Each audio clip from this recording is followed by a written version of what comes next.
This was it. It was time for my baby to make his transition from college to professional. Now, I'm not one to overhype my kids, but they were good. Not even good. They were great. And now was the time to make good on all his hard work and effort he had put in since he was a child. Although I didn't make good on winning the championship in both games, this was my time, and I think the scouts were seeing how hungry I was when it came to being successful. My pops let me know that playing both sports was going to be ridiculously hard and confusing. I just needed to put up as much effort into recovery as I did the games. The only issue was that I wasn't going to be able to play every game in both seasons. Luckily, from April to July, it was MLB only. November through February, I could focus on the NFL a little bit. But August through October, I was cooked. And that's when I had to make a tough decision on which games I would play, depending on how deep in the team was. Like my son told y'all in the first episode, I had a trick up my sleeve. And the way Junior was playing baseball, the plan had come together effortlessly. And it was simple. My son was going to be what Cleveland wanted LeBron James to be. And that's a king. I don't know. My pops always had big dreams for my brothers and I. This might be taking it too far, but pops helped me get this far. I'm not going to deviate from the plan now. Let's see what he got going on. Either way, I'm fighting for a championship in both sports. That's all I needed to hear from Junior, was that he was willing to fight. I had been in talks with Chicago. As you know, I was one of the greats there, but they weren't interested. Cleveland was my next option, and they loved the idea of Junior coming in as one of the best corners in the game and the absolute best baseball player in this year's draft. It made too much sense. So on draft night, Cleveland had the first pick in the MLB draft, and they picked up Junior. Now in the NFL draft, Cleveland traded up and snagged Junior mid-first round. And the hardest part was done. Cleveland managed to snag Junior in both sports. Now it was time to lock in.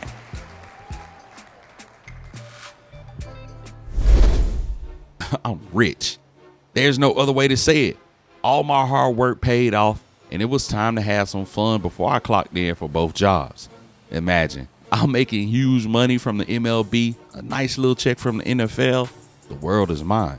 Now I had to remember Junior was still a kid and let him spend his money the way he wanted to.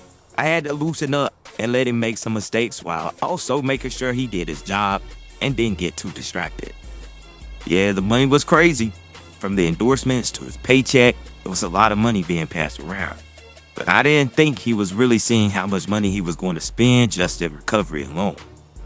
Bro, I just got off the phone with my accountant, and they already telling me to slow down on my spending. They saying at the rate I'm spending my money for the month, I'm going to be in the red by next week if I don't slow down. Apparently, my pop set me up on the same recovery system LeBron has, and that costs millions of dollars every year. Crazy thing is, I feel good right now. I'm still young. No way I'm gonna need all this. But the more I talk about it, the more I'm getting frustrated. And let's get into the season. The anticipation for the baseball season was high, especially with me being the #1 pick in the draft. I was already being looked at as a major reason Cleveland could have a postseason. Was I intimidated by the pressure? Hell no, because I know I'm really that guy in baseball, and I know not too many pitchers can deal with me on any level. Here I am against the Giants, and I get my first chance to make good on my pop's plan.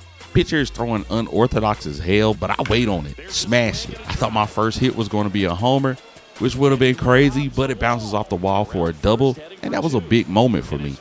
I'm starting to capitalize on these clutch moments when everyone is paying attention, and it only gets better from here. Sheppard with his first major league hit. And this is a moment I'm sure he'll never forget. In the same series against the Giants, I'm 1 for 2. It's the top of the fourth, and for whatever reason, the pitcher throws a fastball across the plate, and I felt it in the bat, bro. It felt so good, but I didn't want to get my hopes up that it was a home run until I watched the ball fall over the wall barely. But nevertheless, my first home run was out of the way, and now the pressure of seeing the ball fly over the wall was gone. But the new pressure of people wanting to see it again and again was added. Feels like a huge weight just been taken off your back. You can go up there with a lot less pressure on you now, and I wouldn't be surprised if he gets hot for him. Now the baseball season was going smooth, and I was enjoying the hell out of it. I don't know if I secretly enjoyed baseball more than I did football, but baseball just came easily for me. But then it was time to report to the facilities for the NFL season to get underway, and this is when things started to get very interesting. The GM really wanted to make this Cleveland defense as strong as possible, which meant I had to lock in because I can't lie.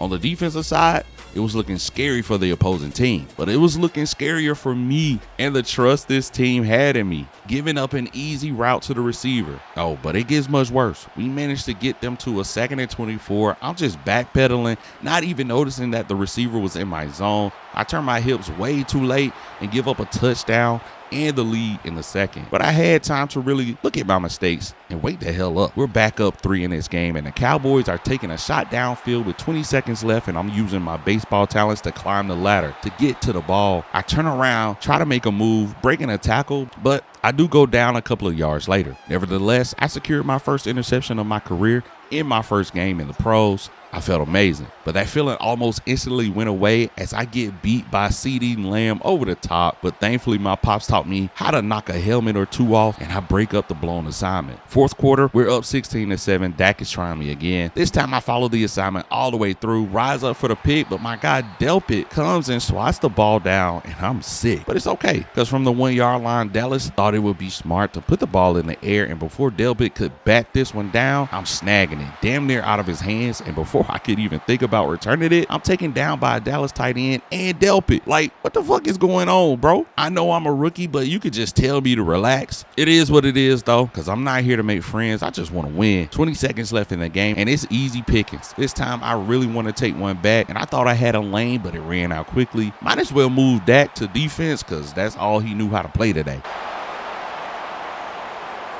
Big season opener win for the Browns, and what a debut from the kid. 3 picks, a couple of blown assignments, but overall decent play from me. And I wish the rest of the regular season was as calm as this, but as I said before, the next 2 months were absolute hell for me as far as deciding which sport I was going to play. I was in constant talks with both front offices on which games were key and which ones I needed to be present for to give the team an extra push to make sure we secure enough wins to have a postseason. I'm looking at my pops like, yo, I need to invest in a private jet so I can make sure I'm getting to the cities I need to be in to make sure that everyone is happy with my performances. Junior done bought a jet, and I'm stressed out because I don't think Junior knows how much fuel costs these days. I know I'm the one that wanted Junior to play both sports and be successful, but now I'm looking at my account wondering why my money is starting to go down. This is getting crazy. This is out of control. Listen, don't let my pops confuse you all. I'm rich, I'm talented, and my accountant assured me with the next few endorsement deals I got coming up, all these expenses will be covered. No sweat. So we zoomed through August and September, which meant it was time for Cleveland's postseason in the MLB, and the boys had made it to the wild card for the American League, and this was the moment my pops and I had prayed for. This was the first step to winning a World Series, and we had to make it past this point if there was going to be a chance at seeing that happen. But let's get into it. I'm up to bat, bottom of the second, a man on, and I smash one down the left field for the easy single. Detroit goes up 1, and I'm back to back with 2 outs, and all I'm thinking is home run. Tie this game up. 97-mile-per-hour fastball, found the ball and crushed it. Tried to send that ball to my pops in the press box, and all I hear is sirens and fireworks. This was my moment.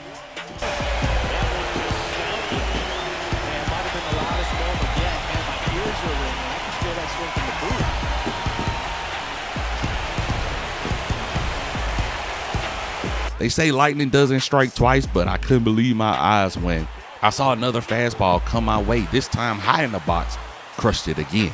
But I told y'all, I've been embracing these moments now. We were down 2 runs and I had a man on. This hit tied the game up for us, and this was life or death at this moment, because if we don't win this game, the season is over. Bottom of the 9th, no outs. Coach just wants me to get on base, and although I heard him, I definitely wanted to be the hero. Luckily for me, the ball bounces high off the wall, so there's no chance to make a play on it. I'm at second base, and before you know it, we're moving on to the next round in this World Series chase, and we're all smiles. This is why they drafted me. I was a game changer, and I wanted to make sure every moment I had, I would continue to impact the game as much as possible. Unfortunately for me, I would have to go back for some crucial games for the Browns, which meant I would miss the American League Division Series, which my guys pulled off without me against the Twins. I'm glad that the team wasn't too reliant on me to win crucial games, but I would travel back to play in the last game of the American League Championship against the Red Sox, and my fatigue was showing. My first at bat was an easy ground out that turned 2. This was not how I wanted to start, so I had to turn on that Mr. Home Run mentality. Luckily, the next at-bat was a 93-mile-per-hour fastball, high and in the middle, which I took advantage of and crushed it.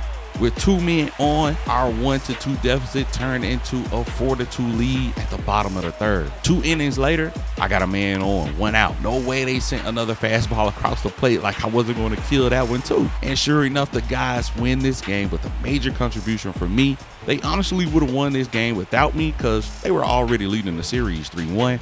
I guess the front office wanted to make sure we won that game for sure, and there were no questions about it. But we were American League champs, and that only meant one thing from here.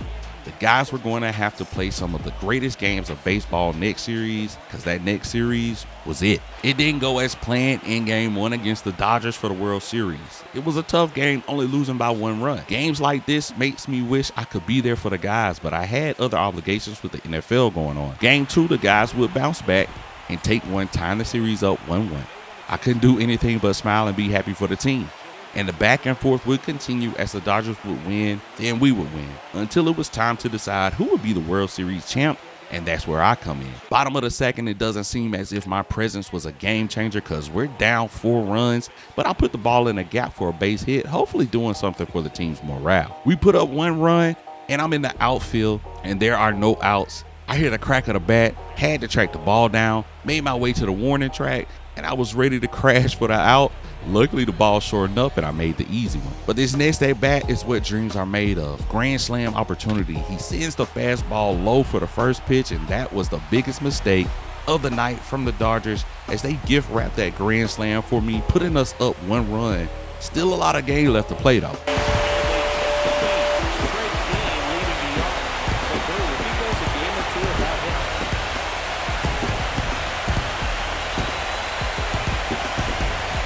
Back on defense, and bro hits the ball right to me out of my peripheral. I see bro waiting for me to catch the ball at second, and as soon as the ball hit my hands, all I hear is everyone say 3, 3. Thank goodness I got the ball there in time, or the ump is just on our side at the moment, but he was called out. Still up by 1 run. We're in the bottom of the 5th. People say the pitch bro threw was a cutter, and it just looked like a regular pitch to me. I tried to send it to the moon, and it barely makes it over the wall, but it still did make it over the wall. And that was a major home run in this World Series game, especially because we had 2 men on at the time. And if they weren't calling me Mr. Home Run for breaking the home run record during the regular season, they definitely should be calling me that now. But no lead is ever safe when you're playing a team like the Dodgers. We're only up 3 runs. I got 2 on, bottom of the 8th. I'm sending this ball down the left foul line. That's going to get me 2 RBIs and me on second base, which puts this game far enough ahead for the Cleveland Guardians to be your 2025 World Series champions. But most importantly, what a series from the guys to not get swept by the Dodgers and continuing to fight to have the chance to be here. All I did was clean up. Look, I was just happy to be able to be a part of this organization, and that was that. We got Cleveland their 3rd World Series ever. And again, I'm just happy to be here. Now that the baseball season is officially done, it's time to close out the NFL regular season and try to do the same and win that Super Bowl. Now, the guys have been kicking it into high gear this season, and we've only lost 2 games. And I'm back just in time for the divisional playoffs against the Bills. This was my moment to make all the hopes and wishes for my career come true. Sitting under the receiver before completely turning and running gets my first pick of the game. No chance of returning this one, but we get the ball back to the offense, only up 2 points. The offense is just not clicking right now, but that's why the front office wanted to add more to the defense. Coming down with the pick on this play, I break a tackle, but the return doesn't happen. But ultimately, we keep the Bills from scoring, giving the offense another shot at scoring late in this game.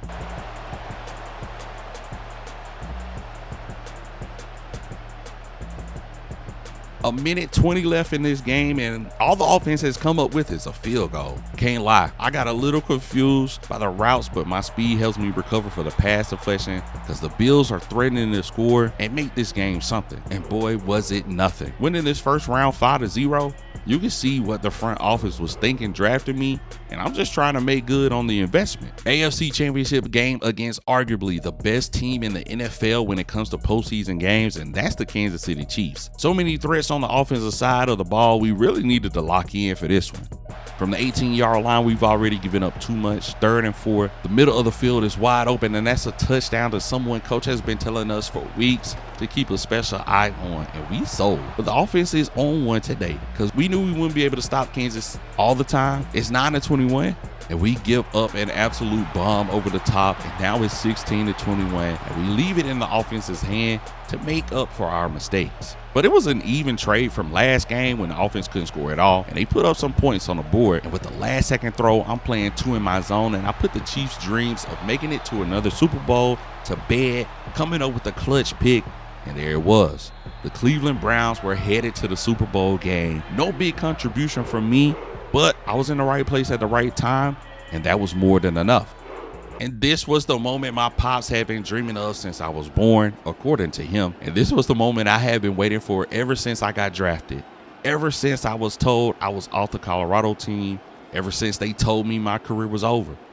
This was what all that built up to, and I wasn't going to let it pass by without giving it all I had. All I can say is the front office did exactly what they needed to do in the draft because our defense carried all season. Look at Miles. Not only providing the pressure, but getting the strip and the recovery. And we're all in the end zone celebrating with him, making that huge play on the biggest stage of the season. This offense would score off that turnover, but we turn right around and give up a big play across the middle of the field for a Green Bay touchdown. It's 7-7, second quarter, and I want to make a play. Backpedal, turning my hips, watching the receiver's head turn and make an incredible catch in the air for the pick. And the way I came down, bro, the wind went right out of my body. There was no chance for a return, but we got the stop, and that's all that matters. You see me celebrating? I had to take a breath though. Let me take a quick nap. But it was time to tee up. I recognized the screen a little late, but with my speed, I blow past the lineman. Big stop for a loss. But I couldn't use my speed on this play as the receiver turns on the Jets. I wasn't ready, bro. And I give up the touchdown to tie this game up before half, but I couldn't beat myself up about it. I just needed to bounce back. And I thought I had my moment here